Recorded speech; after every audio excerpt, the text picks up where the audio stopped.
Gisugdan na ang random drug test alang ato sa mga empleyado sa lokal nga pagamahanan sa siyudad sa Tagum nga gidumala sa City Anti-Drug Abuse Council kun kadak Tagum Enero 7, 2026 sa hapon sa eksklusibong interview sa XFM Tagum News Team kang kadak Tagum focal person Florencio Bambo Domingo. Gisugdan na sa ilahang team ang surprise drug screening sa mga kawani sa Special Program Management Office kun SPMO kung diin ana sa 172 ka mga empleyado ang gipedalom sa drug test og target sa botan ang 300 ka mga individual matag bulan sanglit aduna matud pay 4,000 ka mga empleyado ang LGU Tagum kinisubay sa Republic Act 9165 o Department of Labor and Employment Department Order number 503 sa tumong nga masayran ang katakos sa mga trabahante sa pagamahanang lokal ug masiguro nga wala kini nagapil-apil sa paggamit sa illegal nga droga. Para gyud transparent ta ba nga diri sa Tagum City giingon gyud ni Mayor Reti Uy nga kinahanglan takos sa panerbisyo ang matag empleyado. Masayran ang katakos kay basig sige tagpamadlong unya nara di sa tuang tugkaran ang mga gagamit og illegal nga droga.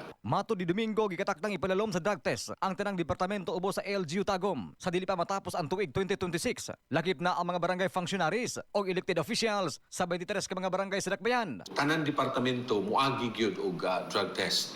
Siyempre kay surprise man itagi-tagi nato sa tibuok tuig. So aduna kitay target nga at least 300 per month.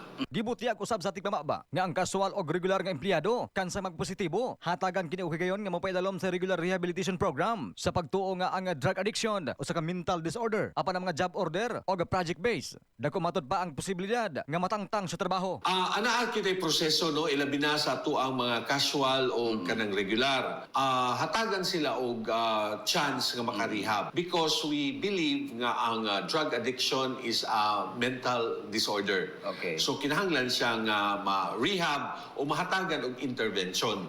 Dugang pa sa tigmamaba sa kadak nga nagpabilin nga dunay 11 ka mga barangay sa Dakbayan ang gideklarang drug cleared samtang 12 ang parayon pang gitrabaho. Nasayran sa pagpanubay sa XFM nga ubay-ubay pa mga drug dependent sa Tagum City nga nagpa-enroll sa kadak alang sa rehabilitation program kansang adunay katakos nga buot magbag-o gikan sa pagkadulong sa paggamit sa illegal nga droga. Sa pagkakaron parayon nga nanawagan si Domingo sa komunidad hilabi na sa mga ginikanan nga dunay membro sa panimalay nga aktibo sa paggamit og droga nga mo bisita lamang silang buhatan nga naimutang sa CDRRMO compound timog kanukutan Tagum City aron mahatagan kini og intervention sa dili pa kini mawala sa kagalingon. Sa tanang mga ginikanan, ilabi na og dito sa mga busy kaayo. Ato ang sayron kung unsa ba gyud ang ginabuhat sa ato ang mga anak. Unya ako sa tan-aw ninyo na sila nagsugod-sugod na og gamit.